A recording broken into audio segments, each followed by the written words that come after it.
ಸಂಸ್ಕೃತಿ Aditya Lokesh YouTube channel Mysuru. S Janaki ಮರೆಯಲಾಗದ ಮಾಣಿಕ್ಯ ಒಂದು ಸ್ಮರಣೆ. ದಕ್ಷಿಣ ಭಾರತದ ಕೋಗಿಲೆ ಎಂದೇ ಪ್ರಸಿದ್ಧರಾದ ಎಸ್ ಜಾನಕಿ, ಶ್ರೀರಾಮಮೂರ್ತಿ ಜಾನಕಿ ಅವರು ಭಾರತೀಯ ಚಿತ್ರರಂಗದ ಖ್ಯಾತ ಹಿನ್ನೆಲೆ ಗಾಯಕಿ. ಅವರು 1938ರ ಏಪ್ರಿಲ್ 23ರಂದು ಆಂಧ್ರ ಪ್ರದೇಶದ ಗುಂಟೂರು ಜಿಲ್ಲೆಯ ರೆಪಲ್ಲೆಮಳಿಯ ಪಲ್ಲಪಟ್ಟಲ ಗ್ರಾಮದಲ್ಲಿ ನೆಲೆಸಿದರು. 6 ದಶಕಗಳಿಗೂ ಹೆಚ್ಚು ಕಾಲ ಸುಮಾರು 48,000ಕ್ಕೂ ಅಧಿಕ ಗೀತೆಗಳನ್ನು ಹಾಡಿರುವ ಜಾನಕಿಯವರು ಕನ್ನಡ ಸೇರಿದಂತೆ ಅನೇಕ ಭಾಷೆಗಳಲ್ಲಿ ತಮ್ಮ ಮಧುರ ಕಂಠದಿಂದ ಜನಪ್ರಿಯರಾಗಿದ್ದಾರೆ. 2026 ಜುಲೈ 11ರಂದು ತಮ್ಮ 88ನೇ ವಯಸ್ಸಿನಲ್ಲಿ ಅವರು ಮೈಸೂರಿನಲ್ಲಿ ನಿಧನರಾದರು. ಸಂಗೀತ ಪಯಣ. ಜಾನಕಿ ಅವರು ಯಾವುದೇ ಔಪಚಾರಿಕ ಶಾಸ್ತ್ರೀಯ ಸಂಗೀತದ ತರಬೇತಿಯನ್ನು ಪಡೆಯದೆ ತಮ್ಮ ಅದ್ಭುತ ಪ್ರತಿಭೆಯಿಂದಲೇ ಸಂಗೀತ ಲೋಕವನ್ನು ಪ್ರವೇಶಿಸಿದರು. ಮೊದಲ ಹಾಡು 1957ರಲ್ಲಿ ಬಿಡುಗಡೆಯಾದ ತಮಿಳಿನ ವಿಧಿಯನ್ ವಿளையாட்டு ಚಿತ್ರದ ಮೂಲಕ ಹಿನ್ನೆಲೆ ಗಾಯನ ಆರಂಭಿಸಿದರು. ಇವರು ಕನ್ನಡ, ತೆಲುಗು, ತಮಿಳು, ಮಲಯಾಳಂ ಮತ್ತು ಹಿಂದಿ ಸೇರಿದಂತೆ 17ಕ್ಕೂ ಹೆಚ್ಚು ಭಾಷೆಗಳಲ್ಲಿ ಹಾಡಿದ್ದಾರೆ. ಕನ್ನಡದಲ್ಲಿ ಅವರು ಅತ್ಯಂತ ಹೆಚ್ಚು ಮತ್ತು ಜನಪ್ರಿಯ ಹಾಡುಗಳನ್ನು ಹಾಡಿದ್ದಾರೆ. ಪ್ರಶಸ್ತಿ ಮತ್ತು ಪುರಸ್ಕಾರಗಳು. ಇವರ ಸುದೀರ್ಘ ಸಂಗೀತ ಸೇವೆಗೆ ಹಲವಾರು ಗೌರವಗಳು ಸಂದಿವೆ. ರಾಷ್ಟ್ರೀಯ ಪ್ರಶಸ್ತಿ 4 ಬಾರಿ, ಅತ್ಯುತ್ತಮ ಹಿನ್ನೆಲೆ ಗಾಯಕಿ, ರಾಷ್ಟ್ರೀಯ ಚಲನಚಿತ್ರ ಪ್ರಶಸ್ತಿಯನ್ನು ಮುಡಿಗೇರಿಸಿಕೊಂಡಿದ್ದಾರೆ. ರಾಜ್ಯ ಪ್ರಶಸ್ತಿ. ಕರ್ನಾಟಕ, ತಮಿಳುನಾಡು, ಕೇರಳ ಹಾಗೂ ಆಂಧ್ರ ಪ್ರದೇಶದ ರಾಜ್ಯಗಳಿಂದ 33ಕ್ಕೂ ಹೆಚ್ಚು ರಾಜ್ಯ ಚಲನಚಿತ್ರ ಪ್ರಶಸ್ತಿಗಳನ್ನು ಪಡೆದಿದ್ದಾರೆ. ಪದ್ಮಭೂಷಣ ತಿರಸ್ಕಾರ ಮಾಡಿದರು. 2013ರಲ್ಲಿ ಭಾರತ ಸರ್ಕಾರವು ನೀಡಿದ ಪದ್ಮಭೂಷಣ ಪ್ರಶಸ್ತಿ ತಮ್ಮ ವೃತ್ತಿ ಜೀವನದ ತಡವಾದ ಗೌರವ ಎಂದು ಪರಿಗಣಿಸಿ ಪ್ರಶಸ್ತಿಯನ್ನು ಸ್ವೀಕರಿಸಲು ವಿನಮ್ರನಾಗಿ ನಿರಾಕರಿಸಿದರು. ಇವರ ವೈಯಕ್ತಿಕ ಜೀವನ ಹೇಗಿತ್ತಪ್ಪ ಅಂದರೆ, 1959ರಲ್ಲಿ ವಿ. ರಾಮ್ಪ್ರಸಾದ್ ಎಂಬುವರನ್ನು ವಿವಾಹವಾದರು. ಇವರ ಪತಿಯು ಇವರ ಸಂಗೀತ ಕ್ಷೇತ್ರಕ್ಕೆ ಅಪಾರ ಬೆಂಬಲವನ್ನು ನೀಡಿದ್ದರು. ದಕ್ಷಿಣ ಭಾರತದ ಸಿನಿಮಾಗಳಲ್ಲಿ ಗಾಯಕರಾದ ಎಸ್. ಪಿ. ಬಾಲಸುಬ್ರಹ್ಮಣ್ಯಂ ಮತ್ತು ಡಾ. ರಾಜ್ಕುಮಾರ್ ಅವರ ಜೊತೆಗಿನ ಇವರ ಹಾಡು ಅತ್ಯಂತ ಮರೆಯಲಾಗದವು. ತಮ್ಮ ಜೀವಿತಾವಧಿಯ ಕೊನೆಯ ವರ್ಷಗಳಲ್ಲಿ ಅವರು ಮೈಸೂರಿನ ಭೋಗಾದಿ ಪ್ರದೇಶದಲ್ಲಿ ನೆಲೆಸಿದ್ದರು. ಎಸ್. ಜಾನಕಿ ಅವರು 23ನೇ ಏಪ್ರಿಲ್ 1938ರ ಆಂಧ್ರ ಪ್ರದೇಶದ ಗುಂಟೂರು ಜಿಲ್ಲೆಯ ರೆಪಲ್ಲೆ ಎಂಬ ಗ್ರಾಮದಲ್ಲಿ ಜನಿಸಿದರು. ತಮ್ಮ 3ನೇ ವಯಸ್ಸಿನಲ್ಲಿ ಪೈಡಿ ಸ್ವಾಮಿ ಎಂಬುವರಲ್ಲಿ ಸಂಗೀತಾಭ್ಯಾಸವನ್ನು ಪ್ರಾರಂಭಿಸಿದರು. 1956ರಲ್ಲಿ ಆಕಾಶವಾಣಿ ನಡೆಸಿದ ಸಂಗೀತ ಸ್ಪರ್ಧೆಯಲ್ಲಿ ರಾಷ್ಟ್ರಪತಿ ಬಾಬು ರಾಜೇಂದ್ರ ಪ್ರಸಾದ್ ಅವರಿಂದ ಬಹುಮಾನ ಸ್ವೀಕರಿಸಿದರು. ಜಾನಕಿ ಮುಂದೆ ಚೆನ್ನೈಗೆ ಬಂದು ಸಂದರ್ಶನವೊಂದರಲ್ಲಿ ಲತಾ ಮಂಗೇಶ್ಕರ್ ಅವರ ರಸಿಕ್ ಪಲಮಾ ಎಂಬ ಗೀತೆಯನ್ನು ಹಾಡಿ ಪ್ರಸಿದ್ಧ ಎವಿಎಂ ಸಂಸ್ಥೆಯಲ್ಲಿ ಕಾಂಟ್ರಾಕ್ಟ್ ಪಡೆದರು. ಹಿನ್ನೆಲೆ ಗಾಯಕಿ. ಅವರು 59 ವರ್ಷಗಳ ಅವಧಿಯಲ್ಲಿ ಅವರು 17 ಭಾಷೆಗಳಲ್ಲಿ ಸುಮಾರು 48,000 ಗೀತೆಗಳನ್ನು ಹಾಡಿದ್ದಾರೆ. ಭಾರತದ ಪ್ರಮುಖ ಭಾಷೆಗಳು ಸೇರಿದಂತೆ ಸಿಂಹಳ, ಜಪಾನಿ, ಲ್ಯಾಟಿನ್ ಅಮೆರಿಕಾ, ಅರೇಬಿಕ್ ಒಳಗೊಂಡಂತೆ 17 ಭಾಷೆಗಳಲ್ಲಿ ಹಾಡಿದ ಹೆಗ್ಗಳಿಕೆ ಅವರದು. ಚಲನಚಿತ್ರರಂಗದ ಪ್ರಾರಂಭದ ವರ್ಷಗಳು.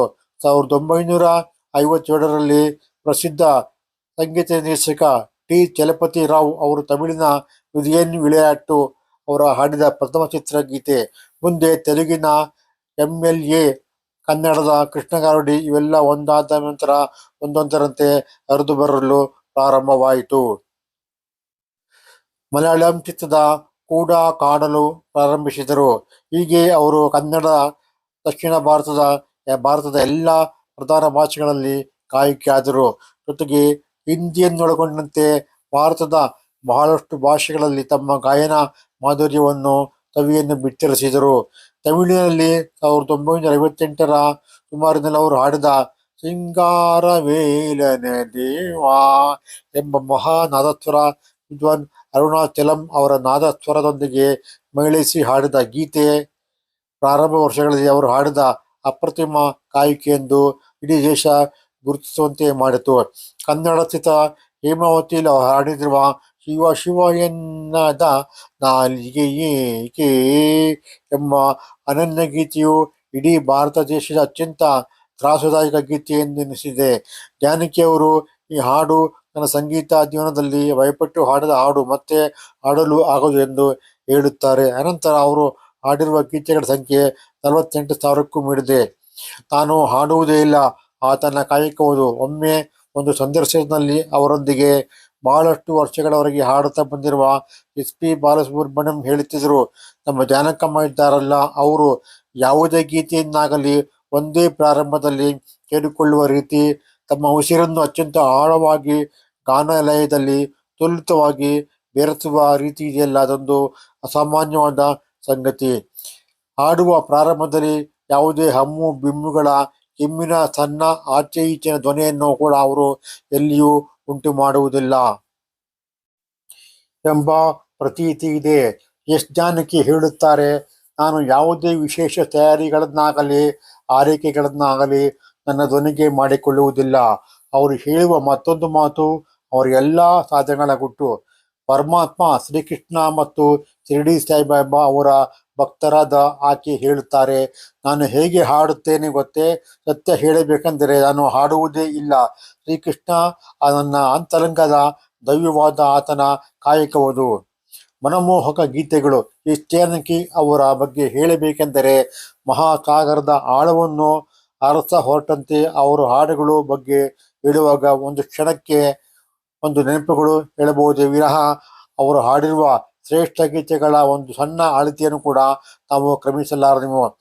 ನೋಡು ಬಾ ನಮ್ಮೂರ ತಾಯ ಬಾರ ಮೊಗವತಾರ ಕನ್ನಡಿಗರ ಮಾತೆಯೇ, ಯುಗ ಯುಗಾದಿ ಕಳೆದರು ಯುಗಾದಿ ಮರಳಿ ಬರುತ್ತಿದೆ, ಯಾವ ಜನ್ಮದ ಮೈತ್ರಿ ಈ ಜನ್ಮದಲ್ಲಿ ಬಂದು ದೋಣಿ ಸಾಗಲಿ ಮುಂದೆ ಹೋಗಲಿ, ಮೂಡಣ ಮನೆಯ ಮುಚ್ಚಿನ ನೀರಿನ ಎರಕವ ಹೊಯ್ದ, ಜಯ ಗೌರಿ ಜಗದೀಶ್ವರಿ ಆಡೋಣ ಬಾಬಾ ಗೋಪಾಲ, ನಂಬಿದೆ ನಿನ್ನ ನಾದ ದೇವತೆಯೇ, ಅಭಿಮಾನ ತೆಳೆದ ತಾಯೇ ಭಾರತಿಯೇ, ಭಾರತ ಭೂಷಿರ ಮಂದಿರ ಸುಂದರಿ, ಶರಣು ವಿರೂಪಾಕ್ಷ ಶಶಿಶೇಖರ, ಜ್ಯೋತಿ ಯಾವ ಜಾತಿಯಮ್ಮ ಜಗದೀಶ್ವರಿ, ಬಾನಲ್ಲು ನೀನೆ ಭುವಿಯಲ್ಲು ನೀನೆ, ಬಿಸಿಲಾದರೇನೋ ಮಳೆಯಾದರೇನೋ ಹೋಗದಿರಲೋ ರಂಗ, ಕರೆಯೇ ಕೋಗಿಲೆ ಮಾಧವನ, ಗಗನವು ಎಲ್ಲೋ ಭೂಮಿಯೆಲ್ಲೋ, ಪಂಚಮ ವೇದ ಪ್ರೇಮದ ನಾದ, ಕಂಗಳು ತುಂಬಿರಲು ಕಂಬನೆ ಧಾರೆ ಇರಲು, ಅರಳಿದೆ ಅರಳಿದೆ ಮುದುಡಿದ ತಾವರೆ ಅರಳಿದೆ, ತುಂಬಿತು ಮನವ ತಂದಿತು ಸುಖವ, ಪೂಜಿಸಲೆಂದೇ ಹೂಗಳ ತಂದೆ, ಇಂದು ಎನಗೆ ಗೋವಿಂದ ನಿನ್ನಯ ಪಾದಾರವಿಂದವ, ದೇವರ ಆಟ ಬಲ್ಲವರಾರು, ಹೂವೊಂದು ಬೇಕು ಬಳ್ಳಿಗೆ, ಮಗುವೊಂದು ಬೇಕು ಮಡಲಿಗೆ, ರಾಘವೇಂದ್ರ ನೀ ಮೌನವಾದರೆ ನನ್ನ ಗತಿಯೇನು, ಒಲವಿನ ಗೆಳೆಯನೆ ನಿನಗೆ ಕೈ ಮುಗಿವೆ, ಬರೆದೆ ನೀನು ನಿನ್ನ ಹೆಸರ ನನ್ನ ಬಾಳ ಪುಟದಲ್ಲಿ, ನಾ ಮೆಚ್ಚಿದ ಹುಡುಗನಿಗೆ ಕಾಣಿಕೆ ತಂದಿರುವೆ. ಮೂಕ ಹಕ್ಕಿಯು ಹಾರುತ್ತಿದೆ. ಈ ಥರ ಸುಮಾರು 30ಕ್ಕಿಂತ ಹೆಚ್ಚು ಅವ್ರಿಗೆ ಇಷ್ಟವಾಗಿರ್ತಕ್ಕಂಥ ಹಾಡುಗಳನ್ನ ಪಟ್ಟಿ ಮಾಡಿದರೆ ಅವರು ಹಾಡಿರುವ ಭಕ್ತಿಗೀತೆಗಳು ತುಂಬ ಅನೇಕವಾಗಿದೆ. ಗಜಮುಖನೇ ಗಣಪತಿಯೇ ನಿನಗೆ ವಂದನೆ. ಆಮೇಲೆ ಮಲೆನಾಡಿನ ಈ ಸೊಬಗಿನ ಐಸಿರಿ ಚೆಲುವಿನ ವರ ಶೃಂಗೇರಿ. ಆಮೇಲೆ ಇವಳೇ ವೀಣಾ ಪಾ.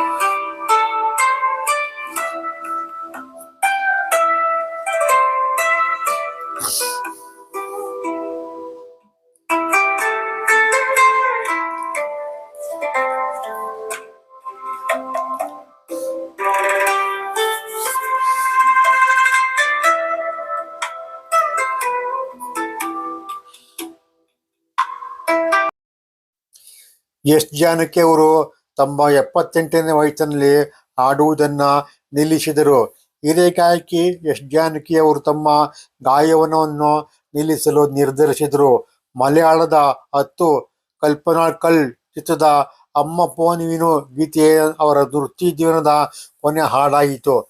1957ರಲ್ಲಿ ತೆರೆಕಂಡ ತಮಿಳು ಚಿತ್ರ ವಿಧಿಯನ್ ವಿಳವಿತ್ತು ಚಿತ್ರದ ಮೂಲಕ ಹಿನ್ನೆಲೆ ಗಾಯಕಿಯಾಗಿ ಚಿತ್ರರಂಗ ಪ್ರವೇಶಿಸಿದ ಎಸ್ ಜಾನಕಿ ಅವರು ಕನ್ನಡ, ತೆಲುಗು, ತಮಿಳು, ಮಲಯಾಳಂ, ಹಿಂದಿ ಸೇರಿದಂತೆ ಹಲವಾರು ಭಾಷೆಗಳಲ್ಲಿ 48,000ಕ್ಕೂ ಹೆಚ್ಚು ಗೀತೆಗಳನ್ನು ಹಾಡಿದ್ದಾರೆ.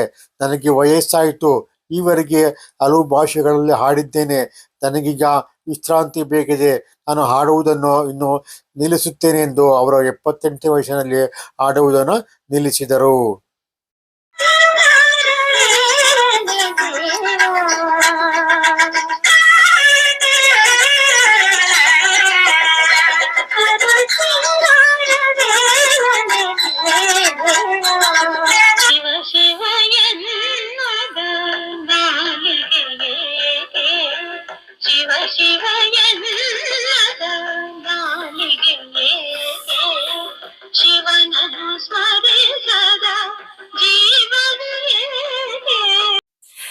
ಎಸ್ ಜಾನಕಿ ಅವರು ಹಾಡು ಮುಟ್ಟದ ತಪ್ಪಿಲ್ಲ ಎನ್ನುವಂತೆ ಎಲ್ಲ ರೀತಿಯ ಹಾಡುಗಳನ್ನು ಹಾಡಿದ್ದಾರೆ.